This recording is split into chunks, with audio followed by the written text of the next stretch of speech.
کہ جی جیسے محدثین پہ کوئی گناہ نہیں ہے کہ انہوں نے ایسی ایسی روایات کی ہیں، لوگ تو بخاری مسلم پہ بھی چڑھ دوڑتے ہیں کہ جناب ایسی ایسی گستاخیاں ہو گئی، تو وہ کہتے ہیں جی اس میں اگر انہوں نے وہ امام زرقانی ہے غالباً کوئی، وہ کہتے ہیں انہوں نے کون سا خود کہا ہے، انہوں نے ان کی بات لکھی ہے تو ان پہ کیا جرم ہے؟ انہوں نے کہا میرے سیدی آقا عبد الباقی زرقانی فرماتے ہیں، توجہ سنیے، اگر آپ یہ کہیں آپ کہیں آپ کے سید آپ کہیں اس کو توجہ سے سنیے گا، آقا غلام احمد قادیانی فرماتے ہیں، اور آپ کے میں نے تو غلام احمد قادیانی کی عبارت نوٹ کی ہے، میں کہوں گا یار اس گستاخ کی گستاخانہ عبارت کوٹ کر کے اس کو سیدی اور آقا بھی کہہ رہے ہو تم؟ جی اب آپ غور کیجئے، یہ کہتا ہے کہ جو سامنے کتابیں رکھی ہوں یہ میرے بابے ہیں، یہ میرے کیا ہیں؟ بابے ہیں، اور خود یہ کہتا ہے کہ بخاری میں گستاخانہ عبارت ہے۔ خود پھنس گیا، خود پھنسا کہ نہیں پھنسا، کہتا ہے کہ اگر کوئی یہ کہے کہ میرے آقا میرے سردار نے عبارت پیش کی ہے، مطلب وہ بھی اس میں شامل ہوگا، اس پر بھی گستاخی کا فتویٰ لگے گا، یہی کہا اس نے۔ اب یہ خود بتائے، یہ اس کے سامنے بخاری ہے، سامنے بخاری رکھی ہوئی، اور کہتا ہے، میں ابھی دکھانے والا ہوں، کہتا ہے کہ بخاری میں ایسی عبارت ہے جو گستاخانہ عبارت ہے، اور اس کے جو سامنے مشکات المصابیح یہ رکھی ہوئی ہے، اس کے بارے میں کہتا ہے اس میں ایک ایسی روایت ہے 4902 نمبر، ایسی روایت جس کو مان کے بندہ بے ایمان ہو جائے۔ اب یہ کہتا ہے یہ میرے بابے ہیں، اب خود ہی اس نے کہا کہ ایک بندہ اپنے بابا سمجھے اور اس کو اپنا امام سمجھے اور گستاخانہ عبارت پیش کرے تو اس پر گستاخی کا فتویٰ لگے گا۔ اب یہ فتویٰ مرزا پر لگے گا۔ خود کہتا ہے ہم تو کرتے تعویل شباشی کی ہو گئی، یا صحیح بخاری صحیح مسلم کی ہم کرتے تعویل، یا شباشی مراد ملنا ہے، اور آپ علیہ السلام کے ازواج آپ سے ملاقات کرتی ہیں قبر میں، یہ بخاری مسلم سے یہ ثابت ہے، اور پیش کرنا منع ملنا ہے، شباشی مانا وقت گزارنا، اور پیش کرنا ان ملاقات کرنا ہے، ٹھیک ہے۔ اب یہ جو کرتا ہے، یہ بخاری مسلم سے بھی اس کو جواب آ گیا۔ دوسرا، اس نے جو یہ کہا کہ ایک بندہ کہتا ہے کہ بھئی میرے سید نے کہا ہے، میرے سردار نے یہ کہا ہے، اس عبارت کو جو گستاخی والی عبارت کو کہہ کے کہتے ہیں میرے سردار نے بات کہی ہے، تو آپ ہی خود کہتے ہیں کہ یہ میرے بابے ہیں، یہ جو میں نے ساری سامنے کتابیں رکھی ہیں میرے بابے ہیں، میں کتابی ہوں بابی نہیں، اور میرے بابے یہ ہیں، تو آپ خود کہتے ہیں کہ مشکات المصابیح میں ایک ایسی روایت جس کو مان کے بندہ بے ایمان ہو جائے، تو آپ تو خود گستاخ ٹھہرے، کیونکہ آپ ان کو مان رہے ہو، ان بابوں کو مان رہے ہو، اور خود آپ کہہ رہے ہو کہ اس میں ایک ایسی عبارت جس کو مان کے بندہ بے ایمان ہو جائے، تو پھر یہ تو آپ پر فتویٰ آ رہا ہے۔ میں دوبارہ پھر آپ کو تھوڑا سا دکھا کے مطمئن کر کے آپ کو بتاتا ہوں کہ یہ کیا کہہ رہا ہے، ذرا دیکھیے آپ دوبارہ۔ انہوں نے کون سا خود کہا ہے؟ جی انہوں نے ان دیکھیے، کی بات لکھی ہے تو ان پہ کیا جرم ہے؟ انہوں نے کہا میرے سیدی آقا توجہ کیجئے میرے دوستو، یہ یہیں پھنسے گا، یہیں پھنسے گا۔ عبد الباقی زرقانی فرماتے ہیں میرے آقا، اگر آپ یہ کہیں کہ آپ کے سیدی آقا غلام احمد قادیانی فرماتے ہیں، اور آپ کے میں نے تو غلام احمد قادیانی کی عبارت نوٹ کی ہے، میں کہوں گا یار اس گستاخ کی گستاخانہ عبارت کوٹ کر کے اس کو سیدی اور آقا بھی کہہ رہے ہو تم؟ آقا بھی کہہ رہے تم، یعنی اس گستاخ کی گستاخانہ عبارت کوڈ کر کے آپ اس کو سیدی آقا بھی کہہ رہے ہو، تو آپ کہہ رہے یہ میرے بابے ہیں، اور خود کہہ رہے کہ مشکات المصابیح میں ایک ایسی عبارت ہے جس کو مان کے بندہ بے ایمان ہو جائے، تو اپنے فتوے سے آپ بے ایمان ہو۔ اب میں آپ کو وہ دکھاتا ہوں، اور اس کا آپریشن انشاءاللہ اچھی طرح سے آپ کو ملے گا۔ یہ اس کی جو جہالت ہے آپ کو دکھاتے ہیں، یہ دیکھیں، جس میں مشکات المصابیح کے بارے میں بھی کہتا ہے، یہ دیکھیں۔ اگلا سوال ہے کہ صحیح بخاری میں جو آیا ہے کہ نبی صلی اللہ علیہ وآلہ وسلم نے کئی مرتبہ خودکشی کی کوشش کی، کیا ایسی بات پیغمبر اسلام کے شایان شان صحیح معلوم ہوتی ہے؟ کیا ایسی روایت بیان کرنا صراحتاً گستاخی نہیں ہے؟ واقعتاً یہ گستاخانہ چیز ہے، پیغمبر کے بارے میں یہ ویژن نہیں، گستاخانہ چیز ہے، واقعی یہ گستاخانہ چیز ہے، بخاری میں روایت ہے، گستاخانہ چیز ہے۔ کہتا ہے کہ میرے بابے ہیں، آپ ہم نہیں فتوا، یہ خود فتوا لگا رہا ہے کہ یہ بخاری میں جو یہ عبارت ہے گستاخانہ، اور اب اس سے پہلے اس نے کیا کہا کہ ایک گستاخی والی عبارت کو بندہ پیش کر کے کہے کہ یہ میرے آقا ہیں، تو اس پر تو وہی فتوا لگے گا جو آپ اس عبارت پر کفر کا فتویٰ لگا رہے ہو، بخاری کی روایت پر آپ گستاخی کا فتویٰ لگا رہے ہو، آپ خود کہہ رہے ہو کہ بخاری جو ہے یہ کتابیں میرے بابے ہیں۔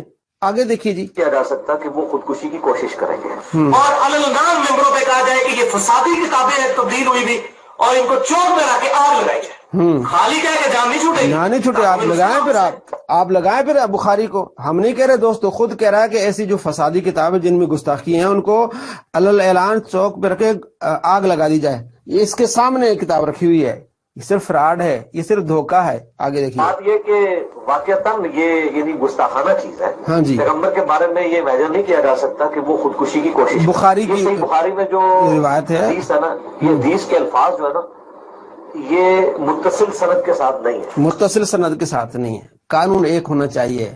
علمی کتابی بندہ وہ ہوگا جس کا قانون ایک ہو. تو یہ آپ کہتے ہیں متصل سند کے ساتھ نہیں، لیکن ہے تو بخاری میں. آپ ہی نے کہا گستاخی ہے. دوسرا، آپ تذکرۃ الاولیاء کے بارے میں عبارات آپ پیش کرتے ہیں باعث بستامی کے بارے میں. تذکرۃ الاولیاء لکھی ہے خواجہ فرید الدین عطار نے، اور باعث بستامی کا انہوں نے ذکر کیا 300 سال کا گیپ ہے. 300 سال کا گیپ ہے، وہاں تو سند ہی کوئی نہیں ہے. وہاں آپ چڑھ دوڑتے ہیں، گستاخی کہتے ہیں. آپ کو شرم نہیں آتی؟ وہاں آپ کو حیا نہیں آتی کہ وہ سند متصل نہیں ہے؟ میں علمی کتابی میں اس بات کو نہیں مانتا. جب سند متصل نہیں، تو جب سند متصل نہ ہونے کے باوجود آپ نے کفر کے فتوے لگائے ہیں، وہاں گستاخی کے فتوے لگائے ہیں، اور یہاں ڈبل گیم، ڈبل پالیسی اور گستاخی بھی کا. آگے دیکھیے اگلی 3 مثالیں جو 3 مثالیں. جی دل کو تھام دیں. جی دوستو، یہ انسان کو بےمان کرنے والی مثالیں. مثال نمبر 3 مسند امام احمد میں جی جلد 5 صفحہ 136 پر جی بالکل متصل سند کے ساتھ حدیث موجود ہے.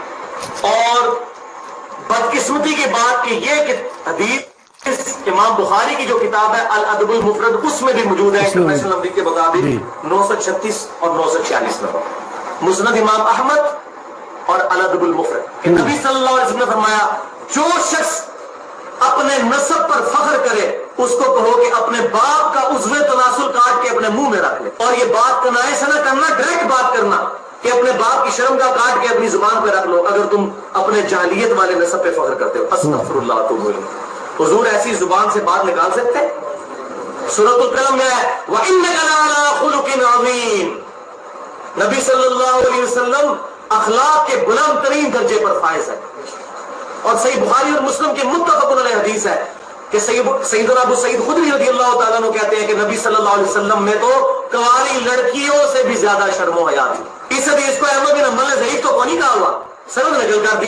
آپ کے بابا جی جو ہے انہوں نے اس کو صحیح کہا ہے. ان کے بابا جی البانی انہوں نے کہا یہ صحیح ہے. 9737 نمبر حدیث مسند احمد میں البانی کہتا ہے کہ یہ جو روایت صحیح ہے، اور 269 نمبر روایت صحیح سلسلۃ الاحادیث صحیح ہے البانی کی کتاب، اس میں کہتا ہے یہ صحیح ہے، بلکہ اس روایت پر عمر بن خطاب رضی اللہ تعالیٰ کو عمل تھا. اب آگے دیکھیے بیمان کیسے حکم کو نہیں ملایا ہوا. ہاں جی تو مانے بےمان ہو جائے اس حدیث کو مان کے. جی جی تو مانے بےمان ہو جائے اس حدیث کو مان یعنی اس حدیث کو مان کر بندہ بےمان ہو جاتا ہے. اتنی یہ گستاخانے والی جو حدیث ہے، اور یہ مشکات المصابیح ہے، اس کے سامنے رکھی ہوتی ہے. میں نے پہلے آپ کو دکھائی، یہ قرآن پاک کے نیچے اس کے سامنے رکھی. اس میں جلد نمبر 3 صفحہ نمبر 87 اور روایت نمبر 4902 اس میں یہی روایت موجود ہے. جس کو کہتا ہے اس کو مان کے بندہ بے ایمان ہو جائے.